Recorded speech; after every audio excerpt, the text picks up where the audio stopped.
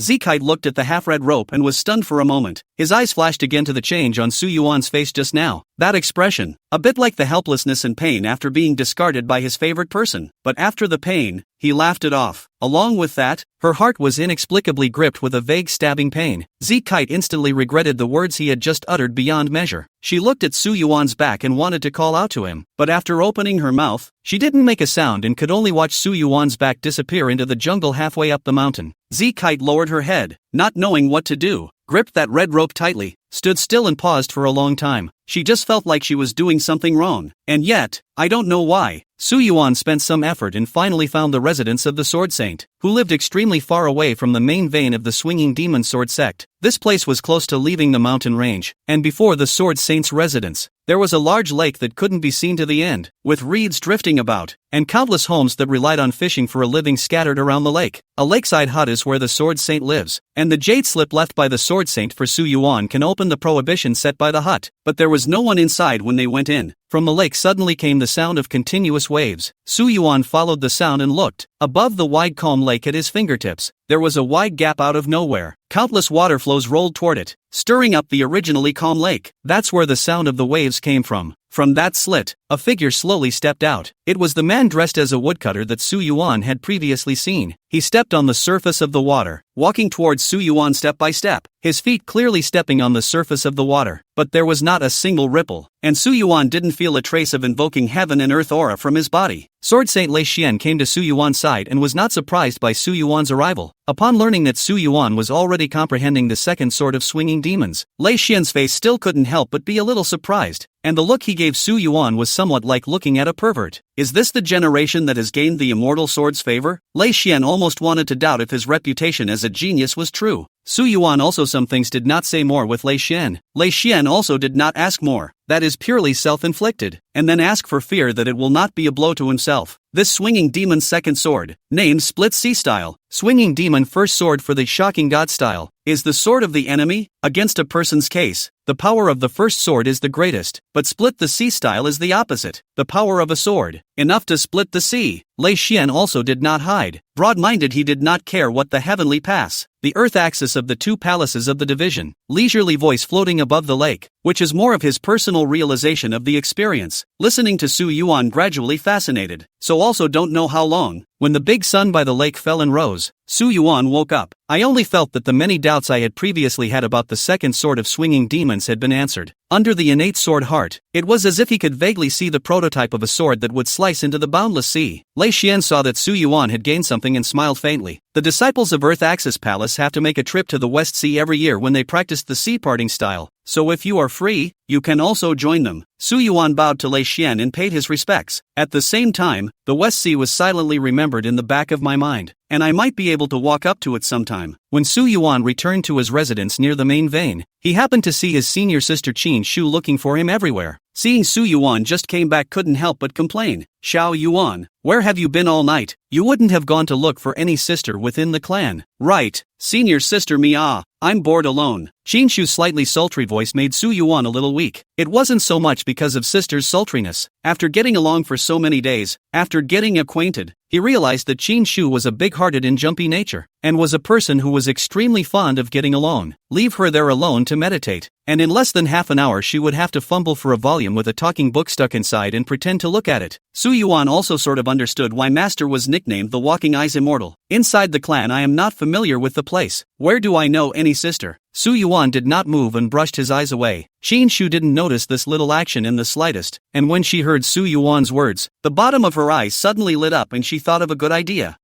Go, I'll take you to know the sister to go. The clan came so many beautiful fairy, how can not go to recognize some? In the future down the mountain also much a network is not. Chapter 81, The Fairy's Mighty Name. After saying that, Qin Shu pulled Su Yuan and ran. Qin Shu seems to have made plans for a long time ago, and he has a clear idea of where to run along the way. It didn't stop until it came close to those vast peaks of the main vein. Further on, there are patrols in the air at all hours. Su Yuan saw this situation and it seemed the atmosphere inside was quite a bit gloomy, and the disciples of the sect were all stopped by the patrols and not given entry. Qin Shu's eyes, however, did not care in the slightest, pulling Su Yuan around to the back of the main vein and up the mountain from a path between the mountains. Senior sister, is it really okay to do this? Alright, and we do not go to the main peak of the council. This is a place dedicated to people living away from home. I know a good number of inner disciples are from this road to the mountain. They are also rushing to those prestigious outside the pride of the sky to cut the. I'm afraid it's not in the name of sparring to see a fairy. Not all. The challenge to cut this kind of thing. The clan is in the way of reputation. Not good to come openly, or no matter whether it is a win or lose. External to other clans are not good to deal with, but privately and quietly. No matter what the results can be said to say that each other humility, face or goodwill. I heard that those Taoist sun, the holy sun cut almost no defeat. The great show of power can be God. Elder sister, indeed, this is your true purpose. He is Xiao Yuan, you know. We two are as close as siblings.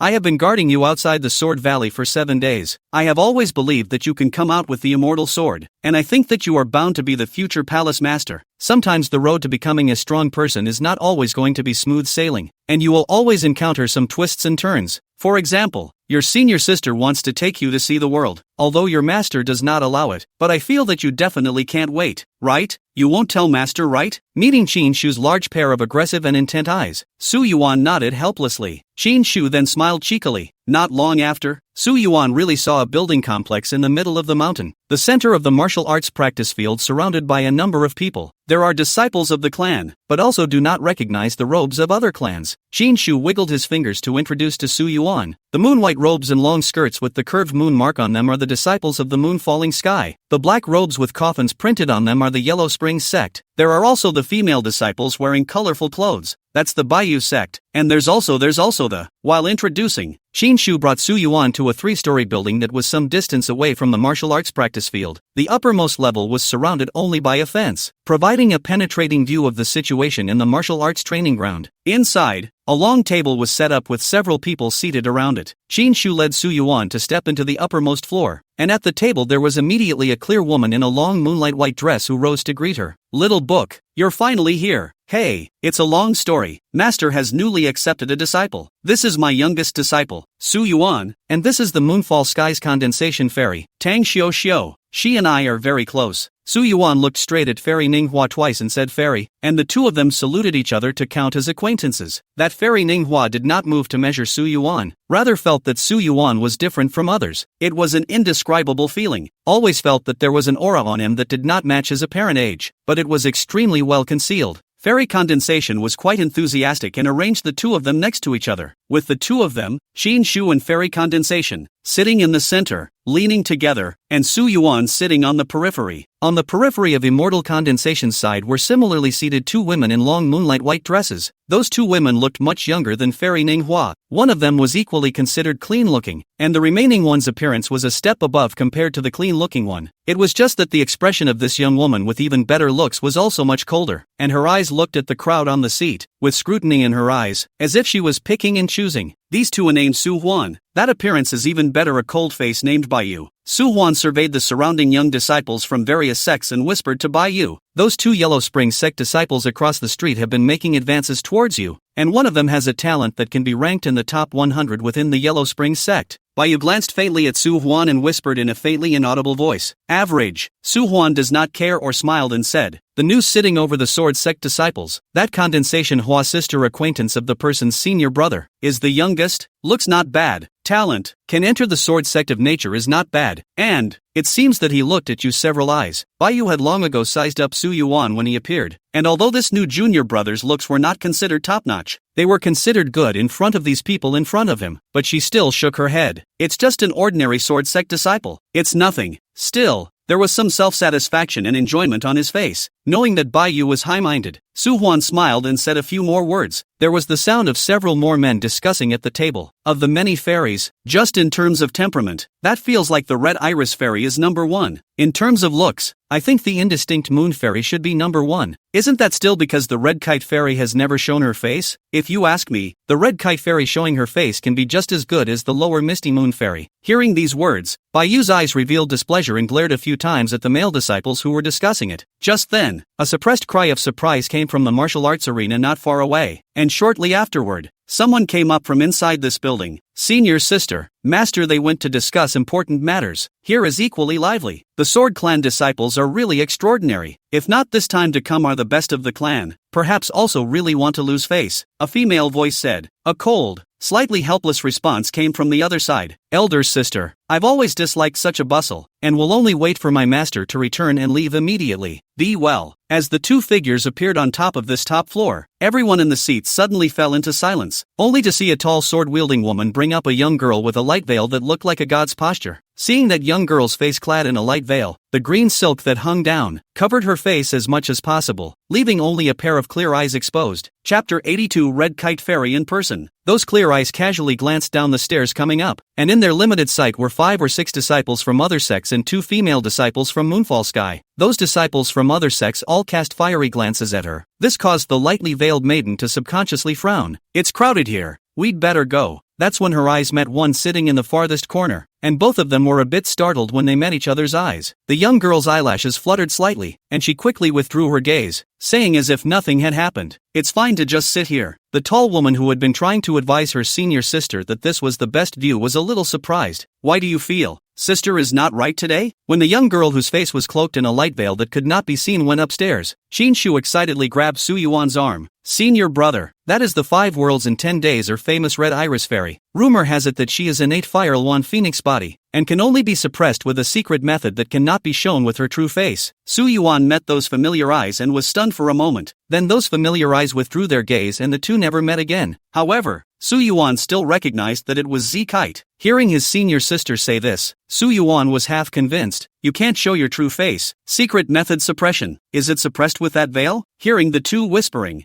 Fairy Ning Hua explained. The external rumor is indeed that the red iris fairy's body is so full of fire elements that she is easily not allowed to take away the veil that has the effect of suppressing it. The more Su Yuan heard, the more skeptical he became. This was purely just looking for an excuse. They're all saying that Fairy Red Iris is even better looking than Fairy Miao Yue. Xiao, you've seen Fairy Miao Yue before. Fairy Red Iris is right in front of you, so take a guess at who looks better according to her current appearance. Shu was not afraid to ask Fairy Ninghua while grabbing a snack into his mouth. The voice was not loud, but the other two Moonfall Sky disciples a block away could also hear a generalization. Before Fairy Ninghua answered, the Baiyu next to her took the lead and spoke out indignantly. This still needs to be said. It must be that senior sister Miaoyu looks good.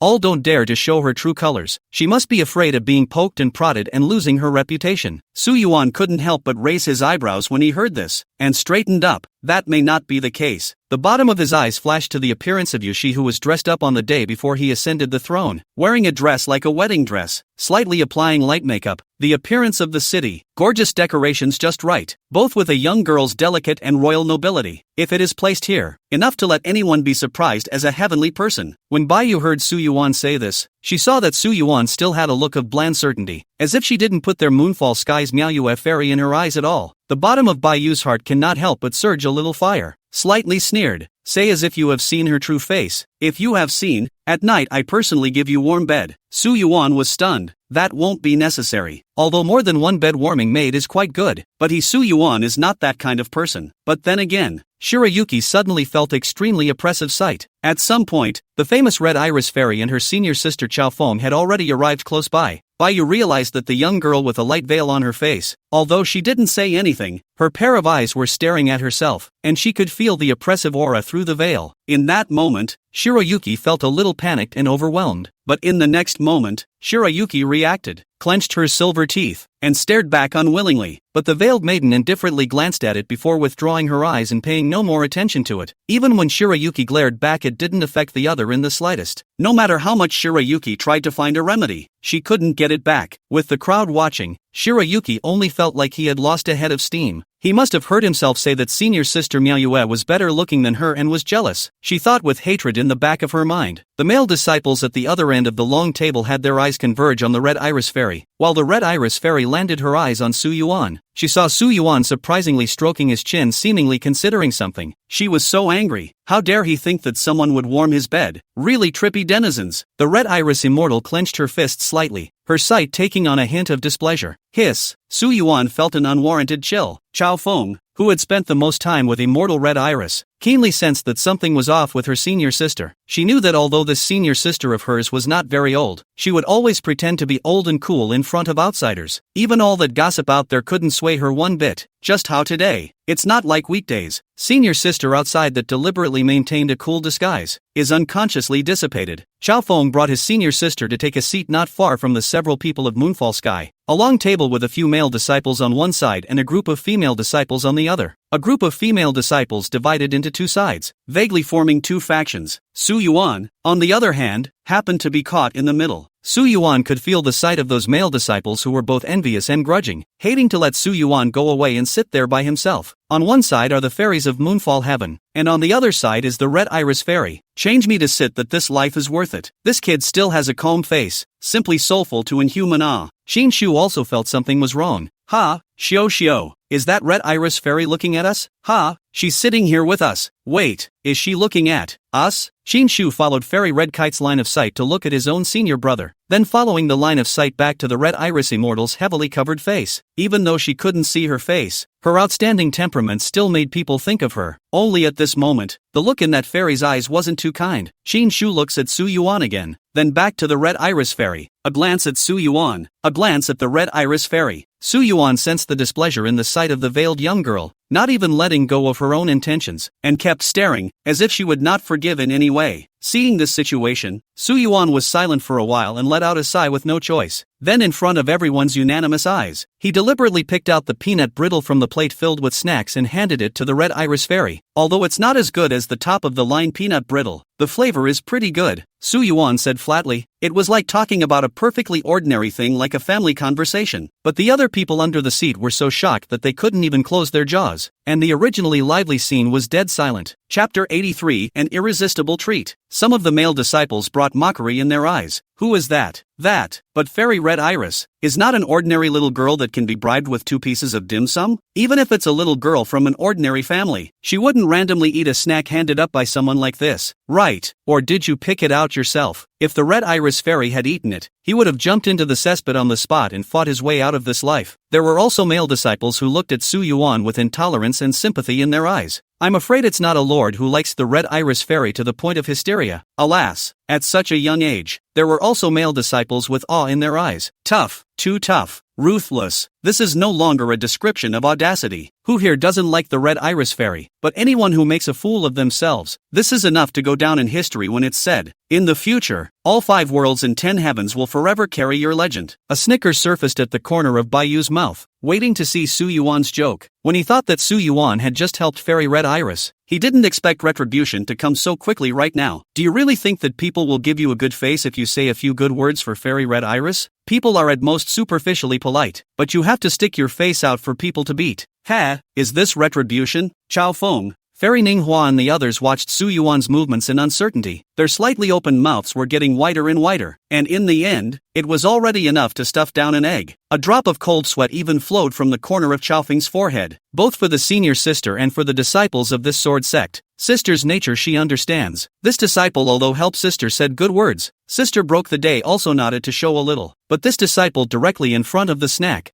I'm afraid, the senior sister to turn over. Chao Feng a little regret to bring the senior sister here. If the trouble led to the 2 clans to cross swords will not be worth the loss. Was just a small thing. Chao Feng thought about how he could de-escalate the situation. How about, take this for your sister. Qin Shu, what are you doing? She wanted to scream out. With the cold and arrogant nature of the Red Iris Fairy, I'm afraid it will be very embarrassing. But when he thought that it was his own senior brother, he had to save his senior brother's face anyhow. Qin Shu gritted his teeth and prepared to go and snatch over that snack, so that he could at least save his senior brother's last bit of face, not to let the situation freeze. But just as everyone with different minds looked on, Zkite stared blankly at the peanut brittle reaching out in front of him, his eyes shifting uneasily. So familiar. Why does it feel like I've seen it a million times somewhere? It seems that every time, after getting angry, someone always hands it up with a peanut brittle, obviously angry. But when you see that person around to serve a favorite snack, you will always choose to forgive him involuntarily. By the way, that guy, who is? Unspeakable emotions welled up. Zkite only felt an extreme blur in front of him, trying to make out something that seemed like a person, but he couldn't see it. She can't see, nor can it be denied. Su Yuan saw Fairy Red Iris staring blankly at the peanut brittle in his hand, sitting in place without reacting, and couldn't help but say, want it or not, don't feed the fish to go. In the sight of countless incredulous people, Fairy Red Iris slowly extended her white jade-like knuckles, picked up a piece of peanut brittle, and tucked it under the light veil. The crisp sound of shell teeth biting through peanut brittle fell clearly on everyone's ears. That is still taken from Su Yuan. Is it not the same as saying that this nameless disciple has touched the mouth of a fairy? At that instant, everyone just felt like the sky had fallen. Ha, not buddy, impossible.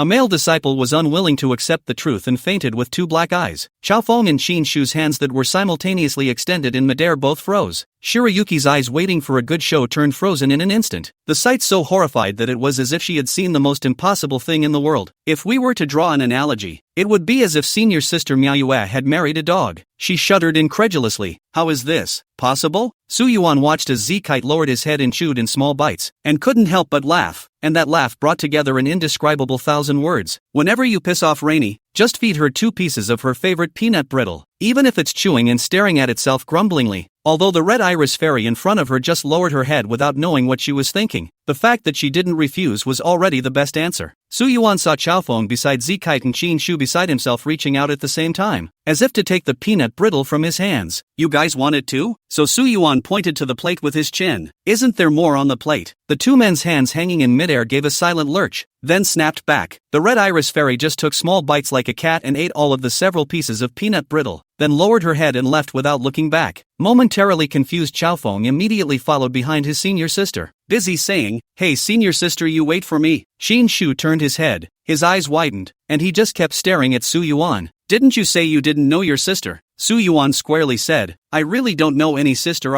it's just that I fed it and she ate it. Really? Xin Shu was half convinced. It was hard to believe that the red iris fairy was the kind of nature that anyone could feed on. Xin Shu pondered. Why don't you try it yourself next time? Watching the cold and arrogant red iris immortal eating the treats he had fed her like a kitten, Xin Shu's eyes lit up as if he had found something that could make him extremely happy. Fairy Ninghua has not yet sorted out the situation for a while, only feeling that everything that has happened today exceeds her understanding. Forced to smile and said, "Little book, this senior brother of yours is really an artist." That was all she could explain to herself. Bai Yu was still muttering, "Impossible, impossible, she must just not want me to look at her jokes to do this." Immortal Ninghua smiled sarcastically, pulling back Bai Yu, who had a piece of lost concentration in her eyes, and excused herself first. In this way, Su Yuan and Xin Shu had no more interest in staying and went back together. This night, many people did not sleep. Su Yuan tossed and turned, and all that flashed through his eyes were the moments with Yushi. Yushi's face gradually overlapped with today's red iris fairy. The eyes, even through the veil that covered them, had not changed at all. Su Yuan became more and more certain. Yushi and the red kite fairy named Z-Kite were most likely the same person. Only, looking at Z-Kite's behavior nowadays, it seemed that he had forgotten all about it. Su Yuan recalled the image he had seen on the memorial again. Phoenix branch around the sword. Perhaps, in the end, Yushi has not been able to get rid of that certain destiny and is really gone. The last thought in Su Yuan's heart was finally completely cut off. But the phoenix is rumored to have the power of nirvana. Yushi, who had activated her strongest aptitude, might have survived in another way. Su Yuan couldn't help but chant, "Z-Kite." He smiled again, with nothing but infinite determination in his smile. Even though she doesn't remember anything anymore, he still won't give up. It's starting everything from scratch. Z-Kite lay in bed, tossing and turning, unable to sleep. The moonlight outside the window sprinkled in. Outside the house is quiet and secluded, only by the wind blowing and rustling leaves. As she was feeling now, there's always a certain place that's restless and agitated. Couldn't stop. So weird. It's not just that the mood is so strange right now. Even today's behavior was strange. Not just today. Yesterday too. As soon as he appeared by Su Gongzi's side, he would inexplicably relax. Can't help but open up. Can't help but say things you wouldn't even say on a normal day. Can't help it. Want to remain by his side. The feeling was like a beast tearing and a deer in the headlights. How can you not hold back? Chapter 84, How dare you feed the fairy? Chop off your hand. She seemed to crave this feeling of staying by his side a little. She clearly didn't want this. I ran into him by accident today and clearly wanted to leave, but my body involuntarily answered and stayed. Stay even. Hearing Shiroyuki compare her to Miaoyue, according to her usual personality, even a glance would be considered a loss for her. But her own reaction to the bed warming was far stronger than she had expected. In the beginning, she was only angry at Su Yuan for pursuing that woman. There were no other intentions. It was just inexplicably uncomfortable that Su Yuan was considering Bai Yu as a bed warming maid. It just seems that Su Yuan is a duplicitous denizen. Just wanted a word of caution. How did it come to this? The thought of all that daytime stuff. Z-Kite, who had shed her red kite fairy disguise, shrunk the futon into a ball and hugged it tightly in front of her body with a strength she had never seen before in her life. I can't wait to get into the bedding and never come out again. Even under the moonlight, the white neck exposed from the thin pajamas was like a red persimmon, looking more and more delicate. She rolled around clutching the covers. The moment you close your eyes, it's those images of daylight. Think about it. Eventually, Z-Kite said quietly in the darkness of the night, "This is all Mr. Su's fault." Early the next morning, Z-Kite came out of his room. A pair of clean mirror-like eyes once again resumed the mannerisms of the red iris immortal. A cold and arrogant temperament and natural noble aura show a stranger do not approach the aura. Proud breasts and exquisite figure were reflected to the extreme in a light red dress. A figure half a head taller than herself suddenly flashed in front of Z-Kite. Senior sister Chaofeng held up a piece of fried treats and waved it over Z-Kite's mouth. Z-Kite stared uncertainly at his senior sister with a pair of clean eyes. Seeing that Z-Kite was unmoved, Chaofeng turned to waving the fried treat around. Z-Kite watched with an expressionless face as the fried treat wiggled past her mouth and around to her nose, and from her nose to her mouth. Seeing that Z-Kite did not react in the slightest, Chaofeng let out a slight eep and waved the fried treats in front of Z-Kite's eyes again, then waved them back. The corner of Z-Kite's forehead throbbed slightly. "Sister." She smiled. Chaofeng couldn't help but mutter, "Not eating? Isn't this your favorite breakfast?" Z-Kite clenched his fists in a split second. His breath became grim, and the coldness dipped straight into Chaofeng's heart. "Even if you love to eat, which has you like this? Not senior sister, you listen to my explanation." A few moments later, Chaofeng sobbed and held up her messy hairpiece while rubbing her bulging head. While crying, she grabbed Z-Kite's clothes to wipe her tears. Z-Kite compassionately tightened the clothes. Extremely helpless. "Senior sister, don't pretend. and then pretend to cry will really have no time to make up. Sloppy look was seen. Outsiders will be how to pass Bai Yusek's facade senior sister. Bai Yusek's image still want it or not. Chafeng wiped her non-existent tears while saying with a sobbing voice, the Bai Yusek's senior sister even violated her superiority below and violently beat up her senior sister in public. Zikite clenched her fists again and muttered extremely feebly, I really didn't exert, and it wasn't in public either. In the end, Zikite was very helpless and said, okay,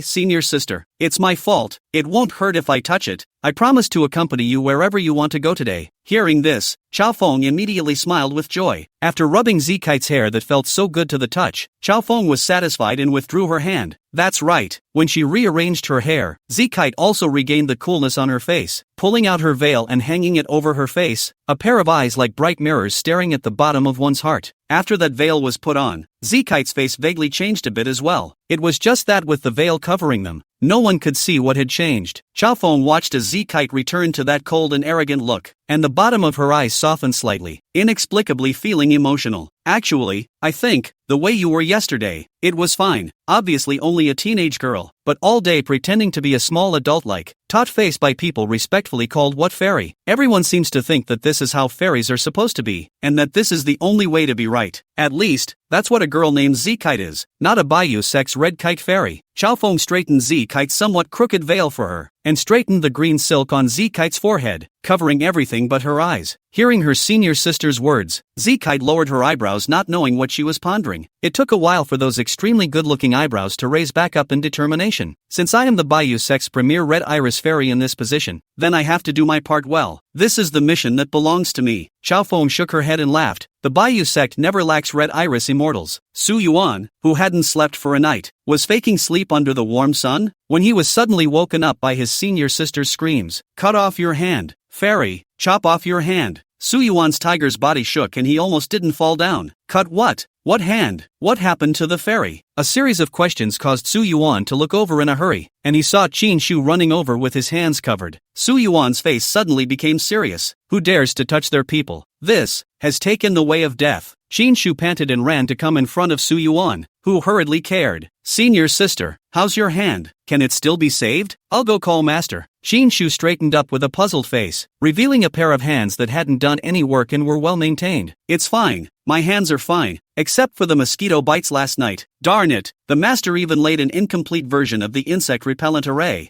I don't know where to find the goofy goods. Su Yuan blackened his face, and his hand on the sword trembled as he withdrew it. Senior sister, in the future, speak to say all. I said it all fairy cut off hands la. Simple and easy to understand. Qin Shu crossed his arms and rationalized. You're going to say which fairy cut which hand of which man where and when and how. Qin Shu sked and frowned. Xiao Yuan the words are not so. The first priority of communication is to quickly express their own meaning. You and the girl you like confession will say that 5 years ago I saw you in the Shizi Lake in the Qing weaving workshop. Master's handmade embellished with azalea sleeveless red dress stood in the asphalt planks paved openwork gallery to enjoy the end of the summer is about to wither the white and pink between the lotus flowers and was emptied of lotus eaten. The scene of you standing in the hollowed out corridor paved with asphalt boards, wearing a sleeveless red dress decorated with azaleas made by the master weavers of the Qing weaving workshop, admiring the white and pink lotus blossoms that were wilting at the end of summer, and the lotus seed pods that were being eaten by people who had emptied them of their seeds, and the chilly winds blowing from the East China Sea across the southeastern plains lifting up your red dress left a deeper imprint on my brain than the first time I had a deep-fried meatball when I was young. Qin Shu waved that upraised index finger in front of the somewhat confused Su Yuan. No, you won't. You can only say 4 words. Su Yuan stretched his neck and almost didn't react. This brain and ear have been matching up all night and froze. The brain says, I want to hear it. The ear says, I hear you. The brain says, I don't understand. Chapter 85. Which 4 words to say when confessing your feelings? Which 4 words? Su Yuan subconsciously asked. Qin Shu lifted his mouth and grunted. I can't say anything about that. You find someone to ask yourself. And no one asked. Qin Shu immediately changed his eyes and glanced over. Say no more. The fairy has cut off her hands. There was a rumor yesterday that if you make a specific action to Fairy Red Iris, you can activate a special reaction. Su Yuan immediately stood up and cursed. Is it humanly possible to spread such rumors? Qin Shu continued. Then someone ran to the Red Iris Fairy with a snack to try it out. But I didn't expect the person to pull out his sword and flip out on the spot. Even that person's hand was chopped off. An image immediately popped up in Su Yuan's mind. The Red Iris Immortal, who was carrying a bloody sword, slowly turned her head to look at herself, with an incomparably intense red light bubbling in her eyes. Su Yuan wanted to cry. Can this kind of thing get out too? The point is, does anyone really believe it? Qin Shu clasped his hands and shivered in fear as he wondered what he was thinking.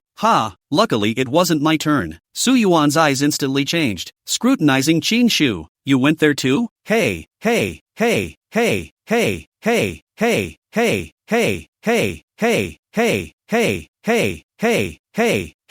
Su Yuan couldn't bear it anymore, and although he wanted to say so, he finally held back. What if? Qin Shu's hands hidden behind his back wrapped around each other with a bit of trepidation. Su Yuan even suspected that the culprit was even this innocent-looking harmless and big-hearted senior sister in front of him. How is the situation now? Su Yuan was a bit worried about the situation over there. Now, Fairy Red Iris is surrounded and not allowed to leave. Go on, check it out. Hearing this, Su Yuan immediately moved, not wanting to delay a moment. In front of a palace halfway up the mountain, there were many people surrounding the square in front of the palace paved with green stone bricks. Qin Shu took Su Yuan and squeezed to the innermost part, only to see two groups of people in the field. One set of people was a familiar young girl wearing a light red dress with a light veil, while the other set of people were gathering around a male disciple who was covering his hand and dripping blood continuously with an ugly face. Su Yuan took a step forward, intending to stand beside the red-skirted girl, but the step he took eventually stopped. Rather, it was Qin Shu who secretly used his strength to push him from behind. Go on, you can go if you want to. In the face of Qin Shu's encouragement, Su Yuan did not move like a mountain. Instead, Qin Shu sighed with some regret. The young girl in the long light red dress noticed Su Yuan's figure almost the first time it appeared in the crowd, but she pretended not to see it, until Su Yuan squeezed into the innermost layer of the crowd. One of the feet that stepped away stopped. It was only then that the young girl in the light red dress couldn't help but glance over, and the cold eyes with the slightest hint of complaint landed on Su Yuan. At this moment, Zikite really wanted to rush in front of Su Yuan and throw out a sentence, "It's all your fault." But if Su Yuan knew that, he would probably just reply, "Then don't eat it. It will be a new battlefield then." Only, the look in Zikite's eyes seemed rather otherworldly to a few well-intentioned people. It's kind of like, between two unmarried men and women who have tasted forbidden fruit for the first time. The woman looks at the man with a grudging look when her belly gets knocked up and things fall apart and she has no choice but to confess in front of her parents. Chaofeng blew in Zikite's ear. "He's here, should I go pull him over?" Zikite loomed in the face of Chaofeng's deafening words. Su Yuan sized up the disciple, and what he was wearing was not the disciple clothing of the swinging demon sword sect. Who is that person? Su Yuan asked to his senior sister. Qin Shu pondered, wagged his finger and slowly said, "It seems to be the good brother of the suitor of Rianshan Xiao's sister, and I heard that it has already reached a level of infatuation for the Red Iris Fairy." Su Yuan simply translated it as a Dai Yen Tian disciple who couldn't even be a dog licker. At this point in time, there were no elders in the arena. All of them were disciple generation characters. However, none of them were the pride of the topmost clans of the 5 realms and 10 heavens, and at this moment, each of them was waiting for a good show. The two sides confronted each other, and it seemed that the disciples of the Daiyan Sky refused to give up and had to make the Baiyu sect make a gesture, and Chaofeng is also an extremely protective master. On behalf of the Baiyu sect lightly said that cutting one of your hands is considered light. Just as the stalemate was over, I don't know who shouted, "Master is here." At once many people scattered like birds and beasts, but still emerged from behind buildings either far or near. Two floating and seemingly immortal-like figures came into the field. Originally in the meeting to discuss important matters of the many 7th Order Senior, all were disturbed. Heard that the following disciples out of the matter. These two can only take time out to pause for a while to deal with. The Baiyu sect senior was a woman, and she was not surprised by the situation in the arena. After all, the female disciples within the clan were all of national color, not to mention the few fairies that could stand out amongst such female disciples. This woman swept her eyes over the injuries of the disciple across from her, and went straight after the high-ranking person from Sun Yen Tian, an old man in an orange and yellow Taoist robe. "How will your disciple be dealt with for offending in such a manner?" That orange and yellow Dao-robed old man glared at the group of Rian Heaven disciples below.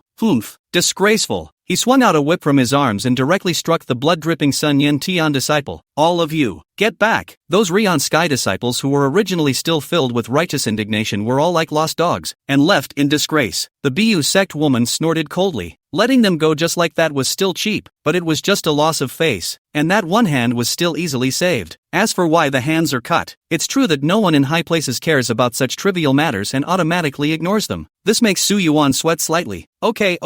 Otherwise, one would have to bring out one's own master to even the score. But after thinking about it, I think senior sister had said that it didn't matter if master caused one more or one less trouble. Wouldn't that be on call? However, Su Yuan felt that this was too offensive to his old man, so it was better to forget about it. Seeing that the matter was closed, the two high-ranking people continued to be busy discussing important matters, and only Immortal Red Iris and Chaofeng were left in the field again. There was also pushing and shoving Qin Shu and Su Yuan. A red dress can be described as a cold and colorful red kite fairy saw Su Yuan angry, head tilted, eyes closed, do not want to care. Su Yuan also felt that it was a bit strange for the two of them to see each other again after this, and planned to find another day to come back. I just didn't expect Qin Shu to pull him up and ask Z-Kite. Fairy, my senior brother has a question for you. Z-Kite, whose head was tilted to the side, didn't answer, but it was Chaofeng who answered with a smile. What's the problem? Qin Shu hemmed and hawed. Which 4 words should I say when expressing my true feelings to the one I love? Put. When these words came out, Su Yuan and Z-Kite almost didn't spray out the dinner they ate last night at the same time. Seek a wave of favorable comments. Tomato scoring mechanism is actually related to the amount given. The more volume, the higher the score. Now the book title pulls. Do not absorb the volume. Really purely rely on the support of brothers and sisters in order to go to the current data. Really very much feeling crab. There are also sense of crab everyone's gift bow. In a couple days book test to change the title to C. By then almost also into the 3rd chapter. The first chapter is about self-reliance. The second chapter is guardianship. Guess what the 3rd chapter? Chapter 86 opening up new orbits for the stars. Not senior sister. Do you want to be cut as well? Su Yuan dragged Qin Shu to the side. Qin Shu blinked with an innocent expression. No, I simply wanted to ask a question. Besides, the other red iris fairy didn't even say anything. Su Yuan had no words to retort. Senior sister, why are you hitching a ride with them? Z-Kite couldn't help but complain to Chaofeng beside her. Chaofeng was quite a bit innocent and surprised, saying to Z-Kite,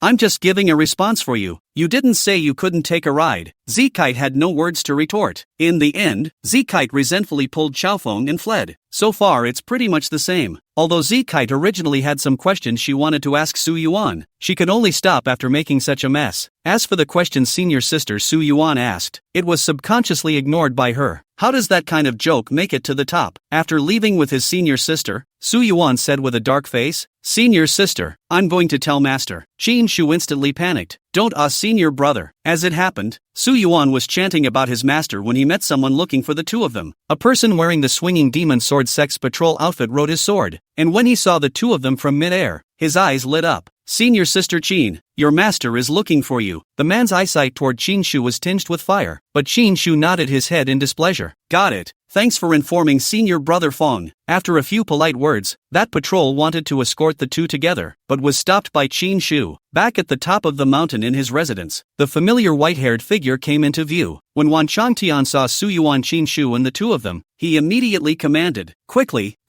the clan has ordered a mission. What mission? Qin Shu was quite curious. Do you remember the sound of the bell that spread throughout the clan the other day? That came from the stargazing platform, involving the deflection of the star map. With that upheaval, it seems that one of the star opinion orbits connecting the 5 realms and 10 heavens has taken on a new channel and hitched a new star opinion orbit. A new star opinion orbit? Is it artificially caused? Su Yuan asked with some astonishment. He was always concerned when it came to the orbit of a star opinion. Unexpectedly, Wan Changtian shook his head. Not necessarily. The results of the initial detection of the clans that the star opinion track has long existed there for an unknown period of time. Just in the 5 worlds in 10 days can be directly reached between the star opinion track is not connected. That under the sudden turbulence, it is just right to make the two sides of the intersection, and thus connecting up. Wan Changtian continued. The new star opinion orbit represents an unknown number of new worlds. I'm going to go with the teams from the various sects to explore them. Little book, you're coming with me. And as for little Yuan, you're still staying within the sect, and you mustn't go out of the sect until you reach the heavenly stage. Su Yuan had thought about whether or not he could also go out and explore after his master, but these words made his thoughts fall flat. Qin Shu, on the contrary, leaped forward, full of joy. So the various clans gathered in the swinging demon sword sect is to discuss this matter.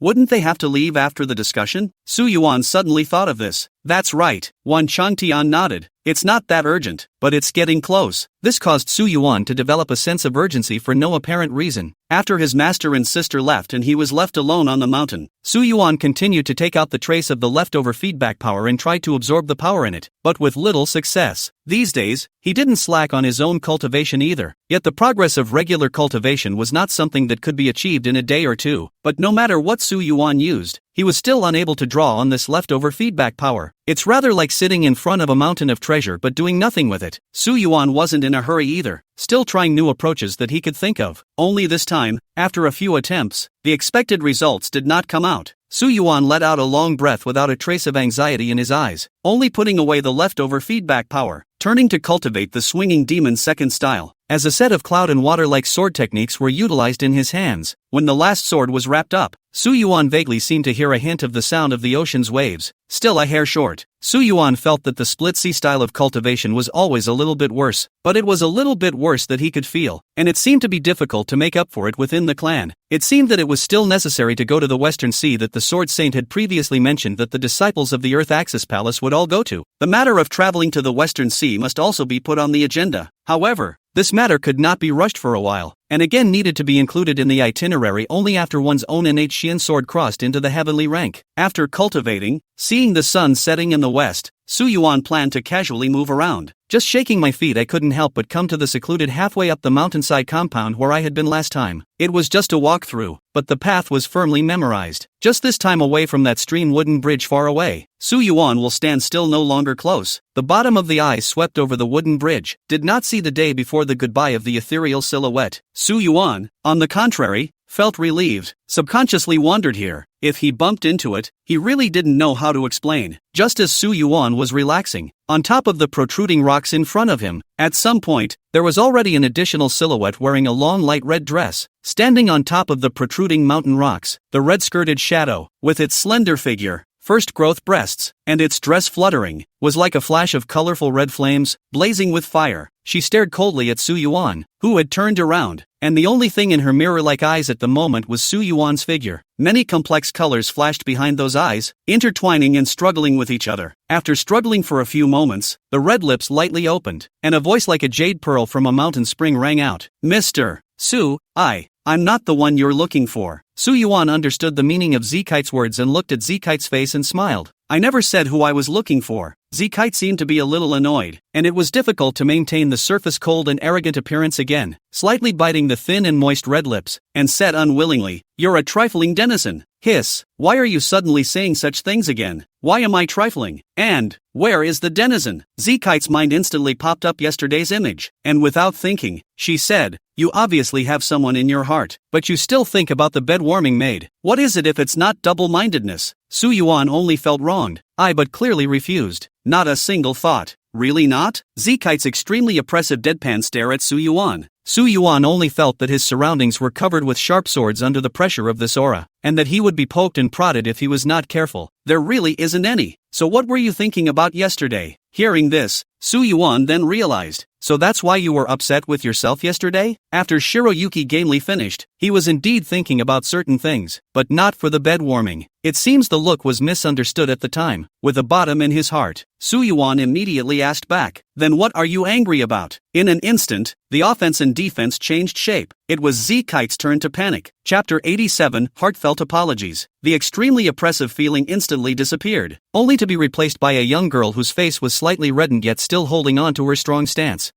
I'm not doing it for myself. It's just that the thought of switching to me being the one you seek makes me feel bad for her. Obviously.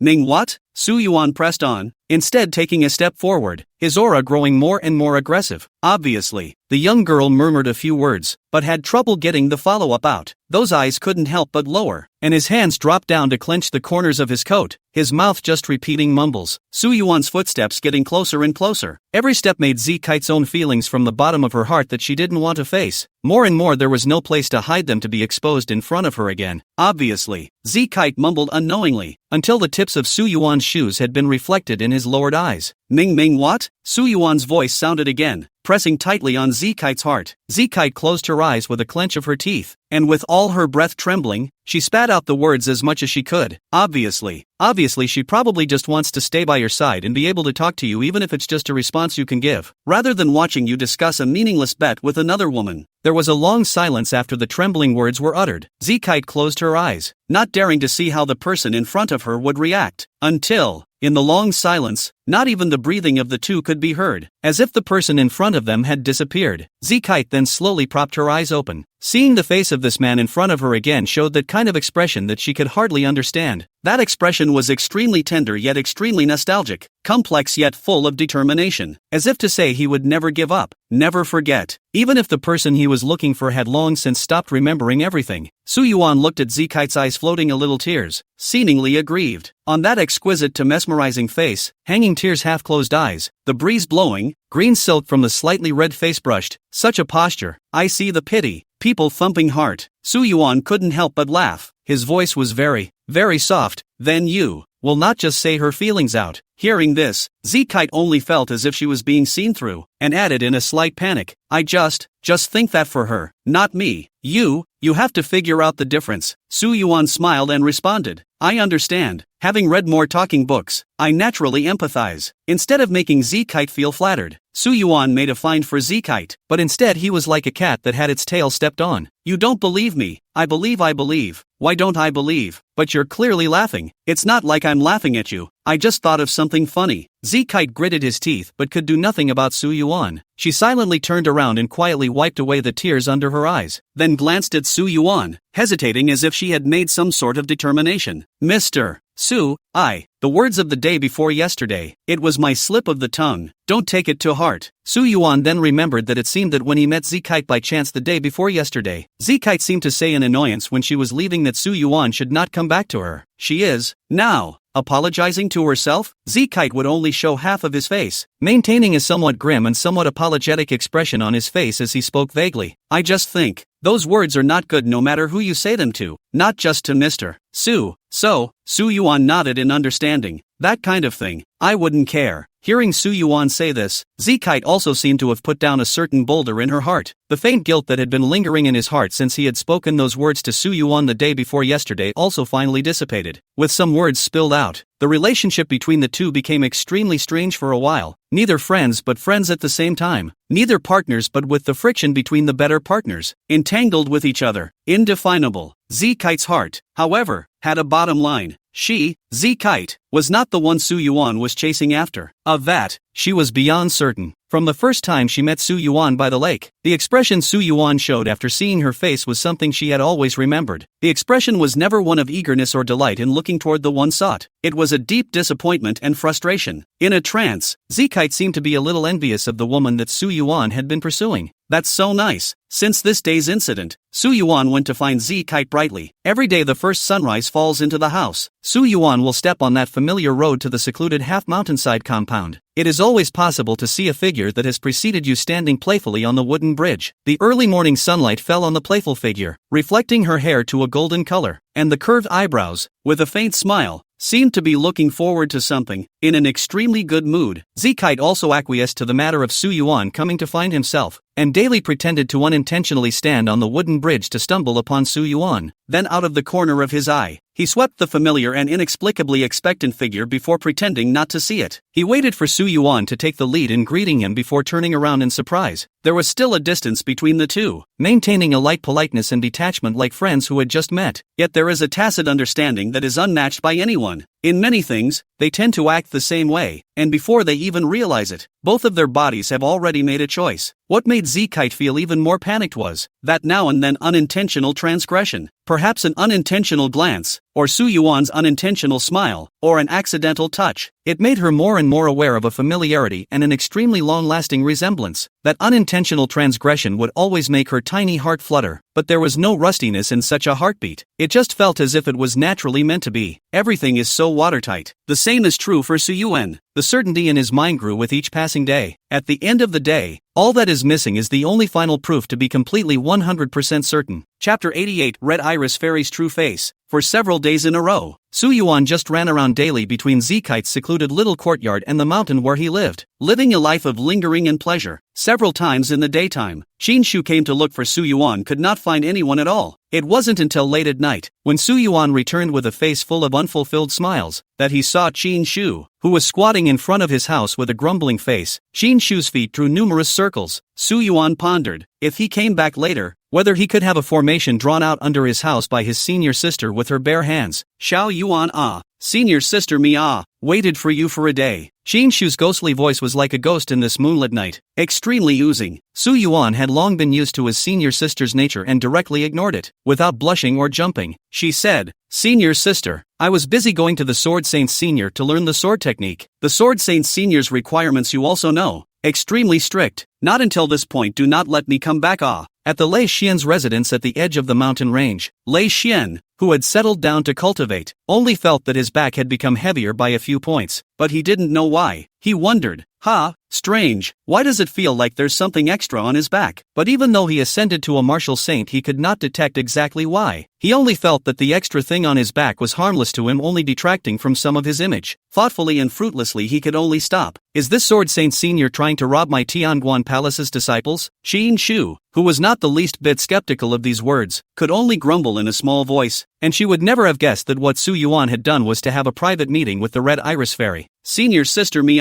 the day after tomorrow will follow the master to go. Qin Shu then explained the intention. Xiao Yuan, you alone in the clan to cultivate well, cannot slack off. There are accidents, can find a few old friends of the master. We in the clan backing that is first class hard. Qin Shu handed over many matters one by one. Normally, Wan Changtian didn't care about things, and a lot of things were left to Qin Shu, who was the eldest senior sister, to take care of. Qin Shu knew even more details than Wan Changtian. Hearing that senior sister turned out to have specially instructed herself for the sake of this matter, thinking that she had just deceived senior sister and made her squat in front of the door and wait for a day, Su Yuan could not help but rise a little bit of guilt. After talking to his senior sister for a long time again, he sent her away. Only then did Su Yuan return to his house, free to reflect on his performance these days. These days, even cultivation has slacked off. How many days had it been since the Essence Xian sword had been warmed up? Thinking of this, Su Yuan couldn't help but secretly say, Su Yuan, how can you be so depraved? Slacking off on the way to heaven simply because of warmth and softness? It can't go on like this. The next morning, when the first rays of sunlight fell, Su Yuan woke up early. Go find Ziki's. The dew was still hanging on the branches, the forest was silent, and a figure like a brilliant saffron was already waiting on the bridge. The cold air of the morning continued to encroach, only to be dispersed by the breath that flourished within her like a furnace. There was a hint of struggle and self-reproach in Zikite's eyes. Zikite, you cannot continue to degenerate. Obviously just want to clear up the misunderstanding. How can it become like this? Can't go on like this. Before his thoughts were broken, a familiar call came to his ears. Miss Zikite. In an instant, Zikite turned her eyes to the visitor, and joy subconsciously appeared in her eyes. What a coincidence. Mr. Su still has the habit of getting up early? Su Yuan said in a serious manner. Well, I also cultivate here on weekdays. Neither of the two men nodded off, instead each finding their own reasons to be more and more at peace with themselves. After a few polite words, Zikite's eyes flashed with faint expectation and asked, Today, where are we going? But then realizing that there was a loophole in that statement, Zikite immediately changed her words and said, It wouldn't happen that we're going to the same place, would it? Su Yuan nodded his head with a smile. Indeed, today's weather is good. There's a place with a wonderful view suitable for enjoying the sunset, and I've brought snacks with me. Zikite girl happen to eat some? That happenstance. It can't be helped. Neither of them used their cultivation, just walking along the mountain path like ordinary people. Some of the paths are paved with bluestone and are fairly well traveled. Some of the paths were a muddy mess with only a few rocks padding the center. Su Yuan stood on the first stone and extended his hand to Zikite behind him. Zikite just subconsciously tried to hitch a ride, but stopped in mid-air, feeling something was wrong. Which thought Su Yuan frowned and said, Is it hard for Miss Zikite to think that even walking on stones will dirty her skirt? Could it be that? Wants someone to carry it across? Zikite hurriedly grabbed the outstretched hand,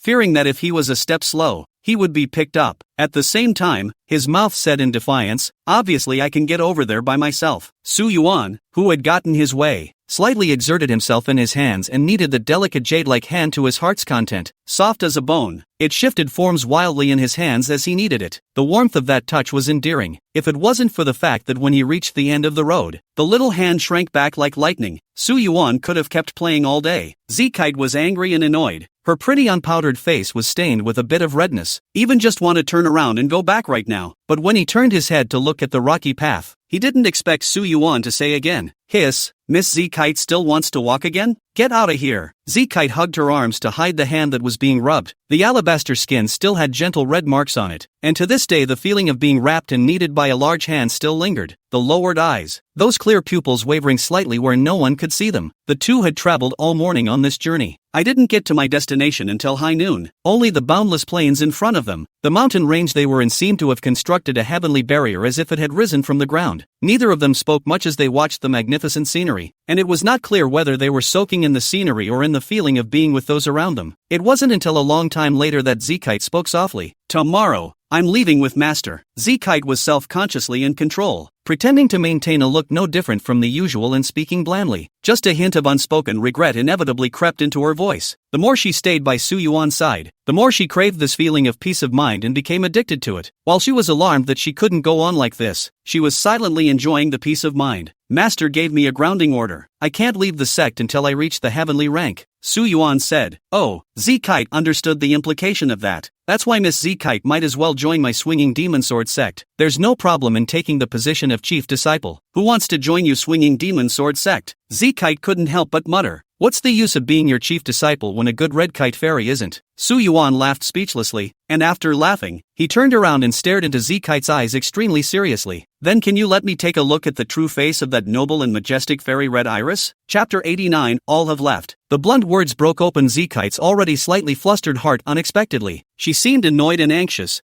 Where do I have any true colors? Su Yuan bluntly poked her. You lied to the outside world. You claimed that the veil was to suppress the innate fire on Phoenix body, but in reality, it was to cover up your true face that you didn't really want to show to people. After being poked and prodded, Z Kite looked more and more difficult to defend, but she bit her lips lightly and then said, "And what does that have to do with you, Mr. Su?" Hearing this, Su Yuan couldn't help but lower his eyebrows and laugh at himself. It's my slip of the tongue. It really has nothing to do with me. Z Kite's heart trembled, and she felt that she had said the wrong thing again. The deep unease from within seemed to say that there were some things that could never be said to the man in front of her. She couldn't help but clench her palms and spoke after a long moment of silence. Mr. Su, I'm not the one you're looking for. Su Yuan also let out a long breath without knowing what it meant. I know. Not knowing what came to mind, Su Yuan suddenly smiled. He smiled and said to Z Kite, Miss Z Kite still remembers what you said to me when we first met? Z Kite listened in speechless silence. Su Yuan continued, you said, if you run into the person for whom you are willing to give everything, even if it is difficult to find her, or will definitely regret to the point of not being able to help yourself until death. Z Kite nodded his head as a countered response. Me too. There will be a day when I will see it, and only then will I be able to truly state whether or not you're the person I'm looking for. And until that day, I won't give up, no matter if you're immortal Red Kite or Miss Z Kite. After hearing these naked and almost direct expression of her heart, Z Kite couldn't help but tremble at the bottom of her heart, and there were many words she wanted to say at this moment, but against that burning line of sight, she timidly seemed to take a step back, lowering her eyes with hesitation.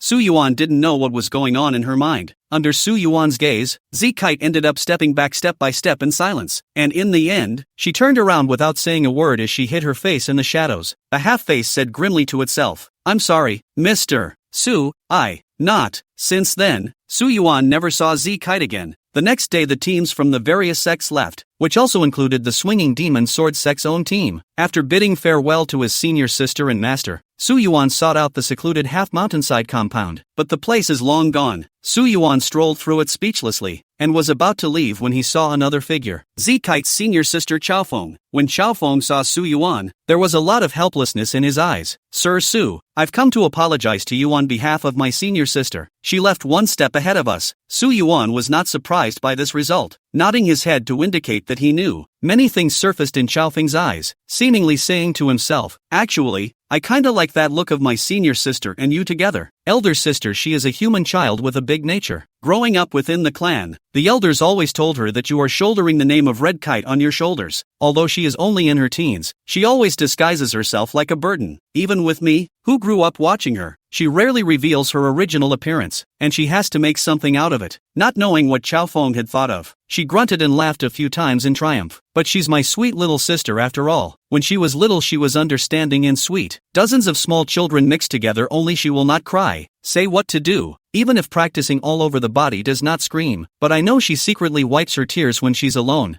and she can't help but hug my leg and carefully rub it at night when she's sleeping. She is the kind of person who looks strong but isn't really as strong as she seems, and may be surprisingly vulnerable to everyone. People are always like this, very contradictory. Even the red iris fairy that everyone admires is no exception. Speaking of this, Xiaofen's words turned to a slightly austere tone. This 5 worlds and 10 heavens have many hidden secrets left behind. Everyone has their own secrets. You have. I can't see through. You may or may not be important to the little senior sister, but I hope that you won't be the one that hinders little sister. Xiaofen's words seemed to have a sense of emotion and a warning. After Xiaofeng finished speaking, she didn't care if Su Yuan understood or not. She turned around and left after smiling slightly, while Su Yuan stayed alone in the same place. The color of contemplation appeared in the bottom of his eyes, thinking about something in his mind. When Su Yuan returned along the original path, he happened to run into a teen wearing moon-white robes on the way, and one of them, a young girl with a proud face, Bai Yu, noticed Su Yuan. Su Yuan didn't care about Bai Yu's eyes that were full of hostility and contempt. Instead, Bai Yu said something to a tall woman beside her, and that tall woman also put her gaze over. Feeling a new wave of icy sight, Su Yuan subconsciously looked over and met a pair of eyes that were really cold to the point of being emotionless. The icy woman standing at Bai Yu's side had a breathtakingly stunning face and a cold aura that rejected people in the same way. Two people's vision in midair vaguely exchanged. Ordinary people just by this cold to the extreme vision sweep will also be fear. However, Su Yuan was not at all disadvantaged against it and loomed large, but he frowned slightly at just one glance, actively avoiding the sight to go his own way. I'm afraid this is the Miao Yue fairy they're talking about. The icy tall woman once again glanced at Su Yuan and also withdrew her sight. But it was Bai Yu who was still quite indignant with gritted teeth and seemed to be still angry for losing face that day. With all the teams from the various clans leaving, the Swinging Demon Sword sect gradually returned to its usual uneventfulness. It's just that nowadays the Swinging Demon Sword sect only had Su Yuan left, and his senior sister and master had also left. Su Yuan focused his mind entirely on cultivation. Whether it was the opening of a new star opinion orbit or Z Kite's departure, Su Yuan felt a growing sense of urgency. This time around, he vowed to cultivate his origin Xian sword to the heavenly rank. The most immediate is the power of feedback left behind. After thinking about it, Su Yuan finally decided to use the ancient short sword that he had somewhat reluctantly taken out. Everything else has been tried except this one approach. Chapter 90, The Prospect of Crossing into the Heavenly Ranks. When the dark obsidian-like 2-foot short sword was once again presented in front of him, Su Yuan stroked the sword body, and a touch that did not resemble gold or iron came to his hand. Holding this sword, Su Yuan seemed to be able to feel more and more clearly the ponderous and chaotic power contained in that trace of feedback power. If he could absorb all of it, Su Yuan had a premonition that the goal of advancing the origin Xian sword into the heavenly stage would be accomplished for at least half of it. Su Yuan used the dark and black short sword as an intermediary and began to try to comb through that feedback power. After the violent and messy feedback force was combed through using the short sword as a springboard, it unexpectedly became calm and docile. The native short sword that surfaced in front of Su Yuan was easily absorbed without any further difficulty. Seeing that it was so effective, then, Su Yuan's mind no longer had a single distraction, immersing himself in the process of combing the power of feedback bit by pulling out the cocoon. This sitting is for more than a month. By the time Su Yuan withdrew his immersed mind from the feedback force, the cloud of leftover feedback force had shrunk by at least half, and the azure small sword that surfaced in front of Su Yuan emitted a deeper and deeper blue color. 5th level of the Earth Order. If he were to measure the generalized strength of the 5 realms and 10 heavens, he would have already crossed into the 4th order. And this was only the result of less than half a year of him joining the Swinging Demon Sword sect. Even within the Swinging Demon Sword sect, which was known for its fast cultivation speed, this rate of progress could only be described as divine. Su Yuan stood up and shook off the dust on his body. He attempted to chop out with his intrinsic Xian sword. As the original life Xian sword flew out as a white colt like a gap, the broken space vaguely drove the power of heaven and earth, falling down together with the momentum of heaven and earth. The killing power has been increased by an unknown amount than before. The 4th and 3rd orders are a watershed. Sword cultivators are no exception. Su Yuan, who was quite satisfied with the power of his own Xian sword, pushed open the door only to realize that there were several more transmissions carved in jade outside the mountain protection formation. Some of them are masters and old friends came to see him close the mountain protection formation in the cultivation, leaving a sound transmission to indicate that there is no matter and then left. There was also one left by the sword Saint Lei Shen, who saw that Su Yuan hadn't come to discuss the sword technique for a long time and came over to take a look, and then left when he saw that the formation was closed. The transmission left by Lei Xian mentioned that the bounty harvested from that newly opened star opinion orbit far exceeded the imaginations of the various sects. Nowadays, many 7th Order powerhouses had been sent out, and Lei Xian was no exception. He had also moved on to a new orbit of the star opinion, so that Su Yuan would not run in vain. After this closed out, Su Yuan found that the entire swinging demon sword sect was empty. People were missing most of the time, and it seemed a bit cold. Walking on the main road of the clan, surrounded by unfamiliar faces, Su Yuan looked at the boundless starry sky above his head and couldn't help but touch the phoenix wood hairpin in his bosom. This phoenix wood hairpin was carried close to the body from the beginning to the end. It seemed to speak to him of the object of the search. There was also a section of the Guide of Star Orbit given by the third simulation reward, which was a jade disc with various colors of star points marked on it, and the center of it seemed to be the final destination. These were beyond his reach at the moment. However, Su Yuan instead grew more and more excited about this. When Su Yuan followed the main road to the place responsible for distributing the daily cultivation resources of the inner disciples, he purposely received 3 monthly quantities of body-tempering liquid. This was reserved for disciples who chose the method of forging the body. Su Yuan was also sure of the path of minor cultivation, when he absorbed the power of feedback. That contained a lot of chi and blood to beat up his body. But unfortunately, Su Yuan didn't have a proper martial arts foundation and wasn't able to utilize all of it. Since he took advantage of this opportunity, Su Yuan happened to settle on taking the path of martial arts. Compared to the way of the sword, the way of the martial arts was the other extreme, and it was extremely difficult to go to the top without years and years of polishing and consistent perseverance. But that's exactly what Su Yuan has. His mindset was the least of the problems. Returning to his residence, Su Yuan began to work on co-cultivating the origin Xian sword in himself. He poured the body-tempering liquid into a basin, sat in the basin and picked up the ancient short sword to comb through the last half of that remaining feedback force. As the strands of comb feedback power within the short sword were channeled into the body, the origin Xian sword continued to grow, and that azure color became more and more exuberant. At the same time, the emerald green body quenching liquid in the basin, the medicinal effects in it began to take effect, soaking into Su Yuan's flesh, blood and bones, reshaping them. There was also chi and blood in the body that had been separated from the power of feedback, and it was also being immersed into the blood, flesh and bones at the same time, doubly hammered under the internal and external interplay. After the turn of the month of March, when the last strand of feedback power was absorbed by Su Yuan, all the feedback power left behind dissipated. As for the hovering small sword that flew out from Su Yuan's body, the blue color on top of the sword's body was already deep to the extreme, and vaguely, there was even a faint hint of purple color to break out from it. Just one final kick away from advancing to the heavenly rank. The heavenly steps were imminent, and a trace of excitement flashed under Su Yuan's eyes. At the same time he rose from the basin, and in the constant dripping of water was the well-proportioned, lean body without an ounce of fat. There wasn't an extra spot on his body, just the right amount of muscle that was neither overly bulky nor redundant. With just a casual swing, it felt like all the muscles from the arms to the shoulders to the waist were mobilized, easily mobilizing more than 80% of the body's strength. Such a body gave Su Yuan the feeling as if it was the most suitable body for fighting. Everything is just about exerting power. This is the forge. After 3 months of uninterrupted body-quenching medicinal baths as well as blood chi polishing, Su Yuan directly completed the first step of a body-forging martial artist, and the next step was to open up the body's orifices and cross over into the Hotian as well as the innate realm. Then there is communicating with the outer heaven and earth, becoming a Zhongshe, and then the Jieding and the outer landscape above the Zhongshe. Then, there is one of the pinnacles of martial arts, the martial saint. Su Yuan dried his body and redressed himself. Compared to before, his figure still looked about the same, only that the fists hidden under his sleeves were more than 50% more powerful than what he could wield before. That torso maintains a hidden stance at all times, but this was, after all, a minor cultivation, and it was only at this time that Su Yuan's most skillful Tao of the sword had reached a new peak. The first sword of swinging devil, Su Yuan is better than the blue, creating his own new style of killing life as Nani. The second sword of demon swinging had taken shape. He even had the immortal sword Bitter Sea in his hand and realized the Black Fury sword intent. The most valuable thing was that the 3 simulations totaled hundreds of years of sharpening. Even though Su Yuan had not fought against anyone in reality, his combat experience was only a little more. Su Yuan was only missing this final threshold of crossing over from the earth rank to the heaven rank, but this time, it was causing Su Yuan to be slightly confused. There is no other reason, just that Su Yuan perceived that the original Shenzhen does not yet have the conditions to cross over from the earth rank to the heaven rank. How can he not kick the door open at this last critical kick? Something is missing. Chapter 91, turning on the simulation again. Su Yuan recalled the jade scrolls that his master had left to record the breakthroughs of the previous generations, which recorded the strange ways in which the native Xian sword had crossed over from the earth stage to the heaven stage. Some just sit under waterfalls all day watching the water slide off the tip of their swords and suddenly metamorphose. Some people spend more than 10 years in front of the fireplace just to forge a sword they are satisfied with, and the day the sword is completed is the day of the metamorphosis into the heavenly rank. Others traveled through many worlds just to collect the famous sword circulating around the world, or a wisp of sword power from the great masters of the sword path. And when the sword box was filled with 9 famous swords and 49 reverberating sword powers, they gained enlightenment and stepped on the earth and entered the heavens. The difference between the origin Shen sword from the earth order to the heavenly order for sword cultivators was even countless greater than the difference between the third and fourth orders in an unusual cultivation system. It could almost be compared to the difference between immortal and mortal when the sixth order crossed into the seventh. Therefore, from the earth stage to the heaven stage, this level was also known as the Dragon Gate Pass. Once you achieve enlightenment, you are a carp leaping through the Dragon Gate. This Dragon Gate Pass is strange to say the least. Some disciples bumble along, unable to leap over throughout their lives, but at the end of the day, when they finally gave up all thoughts instead, they crossed the Dragon Gate Pass. It's just that such disciples tend to underachieve. Even though he had crossed the Dragon Gate Pass and reached the heavenly stage, he was stuck at the first level of the heavenly stage. Some of them couldn't even hold their swords steady. This was clearly the result of losing the heart of the sword. Therefore, many people within the clan believe that the Dragon Gate Pass is unique to each person. The higher the heart, the sharper the sword, the firmer the heart of the sword, the greater the chi required to leap the Dragon Gate. If the heart of the sword was broken, naturally the amount of chi required would be smaller and could easily be crossed over. Just what can a swordsman accomplish when his sword heart is broken and he has given up everything? Su Yuan realized. He has yet to cross the gantry of his own. What is his Dragon Gate Pass? Again? No one could help him with this problem. Not even if there were records of previous breakthroughs. Not even if there were countless high-ranking seniors within the clan. Not even if he had Master Wan Chang Tian and Sword Saint Lei Shen together to help him. Only on his own. But Su Yuan pondered for a long time without thinking about the result. This contemplation then lasted for another month. Throughout the day, Su Yuan sat on the top of the mountain, looking at the undulating sea of clouds, with immortal-like figures flying out of the clouds, watching the sun set at dusk. The sunset is infinite, and the sky is filled with colorful clouds. Watching the night moon rise, the white moonlight spreads across the land like frost, until the sun rises on the second day and everything is clothed in gold. It's business as usual and the cycle begins again. He still couldn't think his way out of the Dragon's Gate, and I don't know how I'm going to go about it. Even though he had inexhaustible strength, he had nowhere to use it. Until this day, Su Yuan suddenly realized, instead of sitting here in meditation and pondering over this emptiness, you should be practicing it yourself. As he keeps his eyes on his feet, he walks and, perhaps, without realizing it, has crossed his own Dragon's Gate. Su Yuan opened the simulator. A familiar image reappeared before his eyes, a line of words and shadows floating in front of him. Current natural talent, incarnate as a sword, blue, / in the name of the sword, purple, incarnate as a sword, blue. You are a slightly divine sword, and in the mortal world, you are undoubtedly a rare treasure. In the name of the sword, purple. Whenever there is a corresponding sacrifice, you can bestow a reciprocal power with the avatar of the sword, which can be fed back to yourself. The rarer the corresponding sacrifice, the more powerful the power of the avatar you can bestow, and the more feedback you can receive. Each simulation will be randomly assigned talents based on the natural talents, and each simulation will be a new opportunity, so please make good use of it. Please select your natural talent for this simulation. Looking at the only other native talent in front of him, purple grade in the name of the sword is undoubtedly more powerful. But, and the cost? Su Yuan chose the blue-ranked incarnation as a sword. Your native talent for this simulation is, incarnate as a sword, blue. You are a slightly divine sword, and in the mortal world, you are undoubtedly a rare treasure. Your randomized talent this time, according to the natal talent, is, sharpening, blue. A sword sharpens from sharpening, and after each sharpening, the blade becomes sharper and sharper. Sword in the sea, blue. You were born from the depths of the sea, and when you are in the sea, you will be like a fish in the water and receive many benefits. The blue-ranked benediction talent didn't gain enhancements as it did in the previous simulation. It was just a sword. But there are good things about a sword. At least you don't have to stick it in the ground for hundreds of years. As for the remaining 2 random talents, they are only average. Although he couldn't rely on his face to eat, Su Yuan still had a guarantee mechanism. Memories of goddess looking at the sea, gold, in effect. Memory special effect.